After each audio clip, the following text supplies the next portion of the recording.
Welcome into Longhorn Extra this week. I'm Mark Skol Jr. The Texas baseball team has a tough road ahead of them if they want to host a regional, making nearly every game left on the schedule a must-win. Their next opponent had a short trip up I-35 when the Longhorns hosted Texas State Tuesday at the Dish. And the Longhorns have not lost a midweek game in 2 seasons under David Pierce, but this one did not start off well. Cam Fields on the mound with runners on second and third. Jalen Hubbard hits a ground ball to Hamilton, and the San Marcos native was unable to corral it. Texas stay up 1-0. But in the third, Hamilton has the chance to give Texas the lead as he hits a chopper to the left side. The throw is off target as Zach Zubia scores to give the Longhorns a 4-3 lead. That lead would not be held for long, though. In the 6th inning, the Longhorns bullpen begins to implode. Matthew Whalen gives up a 2-run shot to Jonathan Ortega, putting Texas State up 7-6. 2 batters later, the Longhorns have a new pitcher, Bo Ridgway, but it's the same result. A home run for Hubbard extends the Bobcats' lead to 2. Not looking good for Texas, but the Longhorns put their rally caps on in the 9th. Cody Clemens up with no outs as he slaps a single in the right that gets past right fielder Dylan Paul. Now it's a 3-run ball game. 2 batters later, Hamilton comes up to the plate with the bases juiced, full count, and he does this. Are you kidding me? Hamilton walks off in grand fashion against his hometown team. Hamilton walked us through that big-time at-bat after the game. Well, Coach gave me the hit from when it was 0-0, so I was just ready to hit the whole at-bat. Then I got down 2 strikes, and I was just trying not to strike out, honestly. Real quick, David, when did you think it was out? When it went over. Yeah, I was too scared to pimp it. Maybe Hamilton will pimp it the next time he hits a home run. So the next time Texas will be back on the 40 acres will be next Tuesday in a rematch with the Texas State Bobcats. Coverage starting at 6:30 p.m. Central Time right here on LHN. The Longhorns will look to go undefeated against Texas State on the season. Texas hasn't done that since 2015. What a comeback it was for Hamilton and the Longhorns, but redshirt junior Andy McGuire had a comeback of his own that is more thrilling than any bases-loaded bottom of the 9th finish. McGuire hails from Oaktown, Virginia, and is in the midst of a successful season for the baseball team, but it was a different sport that sparked his love for the University of Texas. I swam and played baseball from the time I was 5 years old, and a bunch of my club swim team teammates were actually coming on a trip to Austin for a swim camp. I was playing NCAA baseball like 2006 after they won the national championship. My favorite color was burnt orange already for some reason. My room was burnt orange. So I already had UT sort of in the back of my mind, kind of in my heart. I remember going home after the camp and my parents were all fired up because they thought, you know, we're gonna send him to this camp. He's gonna be, you know, super motivated to get a college scholarship for swimming. And I came back and I literally told my dad, I'm going to UT. And he was like, oh, that's perfect. Like, we're gonna sign you up for all these, you know, morning swimming practices or whatever. And I was like, no, I'm not gonna swim. I'm gonna play baseball. Fast forward to high school, Andy McGuire made the varsity team as a freshman and colleges started calling. He came to Texas in the fall of 2013 as a top 100 national recruit and made 19 starts at third base at the beginning of his freshman season. But by mid-March, McGuire's batting average dropped to 119, and he only played in 3 games the rest of the year. My first full season was a roller coaster, but I think it was just the beginning of an even bigger roller coaster that I was gonna go through. At the end of my freshman season, I wasn't playing. Going into my sophomore year, I was a pitcher. I pitched 15 innings my sophomore season. I didn't have any at-bats. I was pretty frustrated about that, but at the same time, I was happy to go out on the field and do my part regardless. There was some frustration, and I was sort of thinking, you know, I don't know if they want me here. McGuire's love for Texas and for baseball were at crossroads. After the 2015 season on a road trip with his dad, he weighed his options. We talked the whole drive home about the season that had just happened and where to go from there. I brought up transferring. I didn't want to make the decision. I knew that it was a decision that I was going to have to make, whether it be stay here and try to work my way back into the lineup somehow or go another, direction and see what happens. McGuire enrolled at the University of South Carolina, Aiken in August of 2015, where he only went to 1 practice. I got to USC Aiken, moved in to my place, met my roommates, met the coaches, and quickly realized that I was definitely not in the right place. If I stayed there, I think that it would have taken a tremendous toll on me mentally and emotionally. I think it would have been a disaster. I couldn't sleep. I spent hours on the phone with people that I trusted, just relaying how I felt, and the consensus was that I just needed to do what was on my heart, and that was 100% come back to Texas, whether that meant playing or not. 2 weeks later, McGuire re-enrolled at Texas. He was back in Austin, but due to transfer rules, he couldn't even try out for the team. As a Texas Cowboy, he would watch his friends on the diamond from left field, right next to Smokey the Cannon. It wasn't fun. Knowing what it's like to be in the dugout and then watching games, you're trying to watch all your friends play well and you're rooting for them. I felt like a ghost. I mean, I felt like I was watching, from the sky. I, would stand out there in left field and shoot the cannon off every time we scored runs. Watching big wins, watching guys do well, and knowing kind of how it is on the field in those certain situations was tough for me. I came up to the field at night and hit. I threw. I would take batting practice at local high schools. I did whatever I could to sort of pass time and make sure that I was prepared for any sort of situation that would come my way.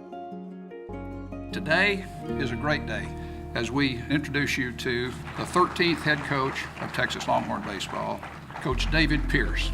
I actually met him through Morgan Cooper, Zane Gerwitz. A couple of guys came in my office when I first got here and said, hey, we have this player that was with us before, he's had a rough time at it.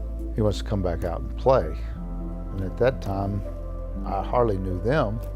And they were vouching for a former player, and it's fall, and he's already on campus. So I asked them to contact him, tell him to come see me. I went into the fall ball knowing that it was going to be hard for me numbers-wise. At the end of the fall, Coach Pierce basically said, you did everything we asked, we love you, but we don't have any room. It was tough kind of being like, all right, well, here I go again, not really knowing what's going on. At that point, I didn't know if I'd ever see Andy back with us. He went out and played summer ball, and he called me, and he said, Coach, I'm working really hard. I'm having a very good season. I just want you to know I want to come out again.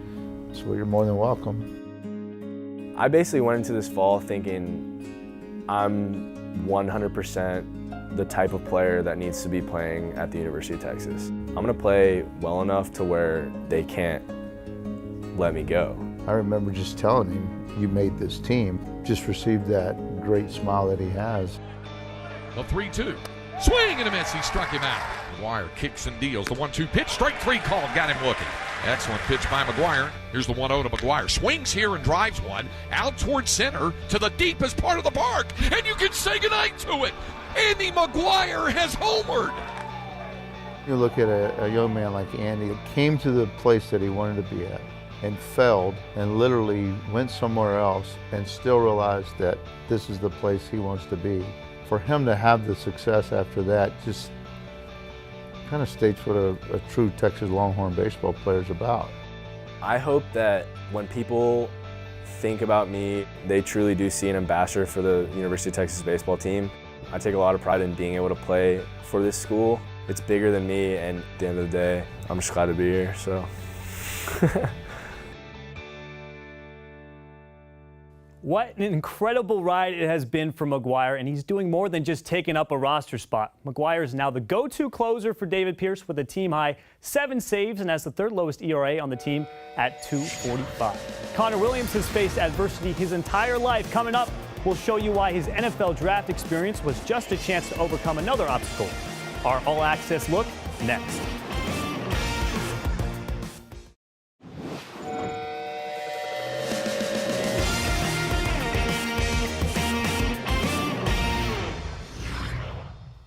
Kevin Durant and the Golden State Warriors once again dominating the NBA playoffs, just one win away from the Western Conference Finals. KD is the most distinguished one-and-doner on the 40 acres, but another member of the Longhorns basketball team will hope to make a name for himself at the next level. Freshman Mo Bamba has hired an agent and will enter the 2018 NBA draft. Bamba came to Texas as the country's number 4 overall recruit, according to ESPN.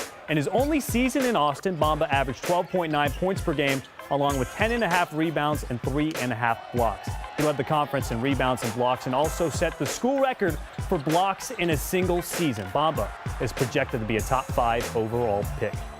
From one draft to another, the NFL draft took place in Arlington last weekend. Connor Williams grew up just down the road from AT&T Stadium, the home of the Dallas Cowboys. As a kid, he was bullied for being overweight and having a speech impediment, and as a result, was always the last one picked to play football. But last Friday night, it was Williams who got the last laugh as the hometown Cowboys selected him in the second round of the NFL draft. Williams will make the switch from offensive tackle to guard on the Cowboys offensive line. He's also the first offensive lineman from Texas to be drafted since Tony Hills back in 2008.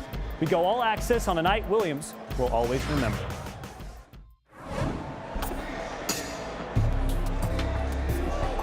How much fun are we going to have tonight? Our 39th year covering the draft. From Texas, tackle Connor Williams. Tonight, their lives will be changed. 20 seconds to the commissioner for the Dallas pick. Hello? Connor? Yes? Got somebody who wants to talk to you. It's Dallas Cowboys. So the NFL draft tomorrow night, this is pretty much a dinner about my family, getting together with my family before draft night, getting all the emotions and everything out of it, and just being together as one and seeing how everything goes. So take a trip with me, let's go.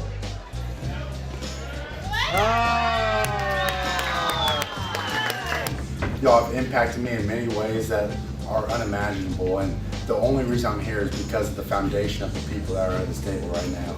And so thank you for everything, and thank you for everything that will do for me in the future. And I know y'all are my backbone through all of this, so God bless. We love you. Cheers. Cheers. What can you say about Connor, man? He's a 20-year-old young man who's just full of integrity, has listened, had self-awareness, had emotional intelligence, has become a learner and a listener. And now he's thrust upon a stage where his light is just shining and people are starting to recognize who he is, and it's like, this is who we've known all along. This is who he is, and I'm just so happy that he gets to have this stage and this platform and this recognition, and I'm happy for the path you're on.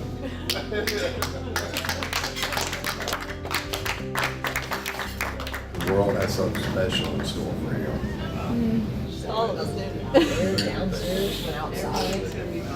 Whatever. I mean, if we go 199, we go 199. Yeah. I mean, it doesn't matter.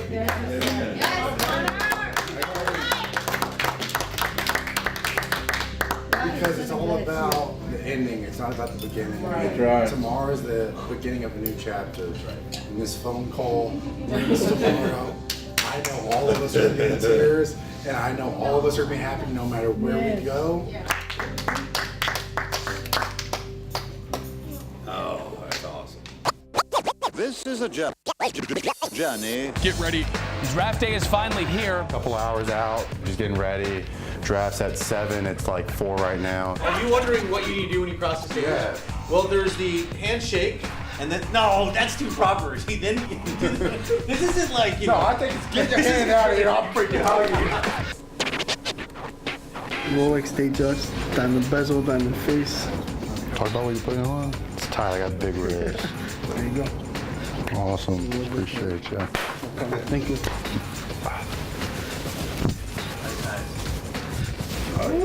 Yeah. There it is. Oh, that was good. Just a little bit of blue, keep it classy. It's a little Sinatra look that way.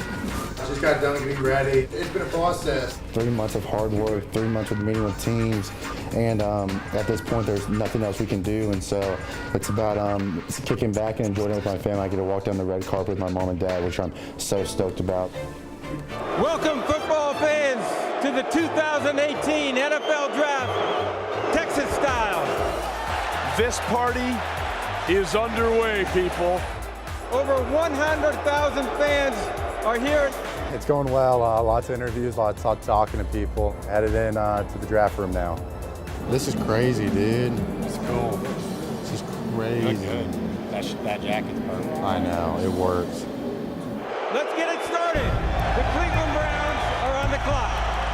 Pick is in. It's nobody in here. No, it's not. It must be Baker. It's bigger. No one got a call. The Browns' long wait is over after an 0-16 season. You're crazy. Hey, did y'all check that damn phone for a dial tone? The Cleveland Browns select Baker Mayfield, quarterback, Oklahoma.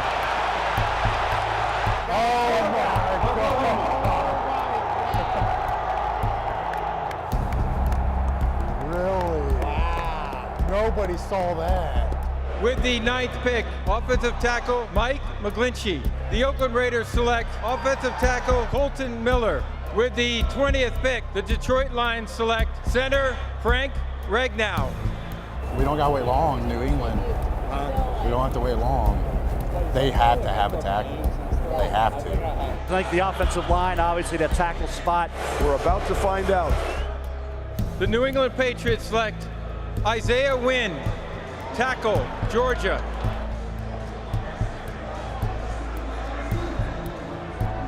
Hang in there, man. We'll bounce back tomorrow. Yeah, let's get out.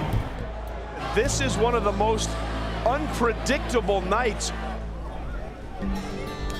Back in the green room, things didn't go according to plan first night. Nothing we can do about it. I mean, what I've been saying all week is telling my story as a kid and talking about adversity and telling about how adversity comes in all shapes, sizes, and colors. And I mean, adversity hit last night, and so glad to see it live and glad to see how I respond to it. And so day 2, excited. Don't expect a long wait, but we'll see. And just excited for whatever team I'm just ready to go get to work. There's not a huge difference in picks right now. It's all about going to the right team. We may not be getting on a plane. We might have to just come see Jerry. That's right.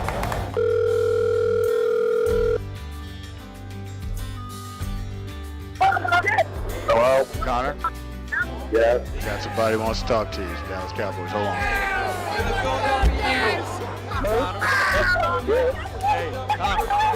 Hey, Connor. That's all that Hey, Connor. This is Jerry Jones, and you're now a Cowboy. We just handed in. Connor? Yes.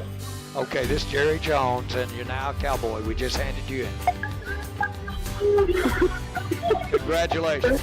Thank you. Hey, I just thought I knew what I might be able to accomplish. When I became a Cowboy, I went to another level.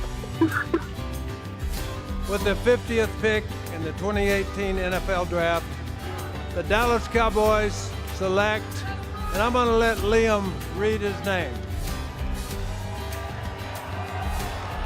Connor Williams, guard, Texas. To be on the phone and seeing my 972 area code be called, I mean, it's a dream come true.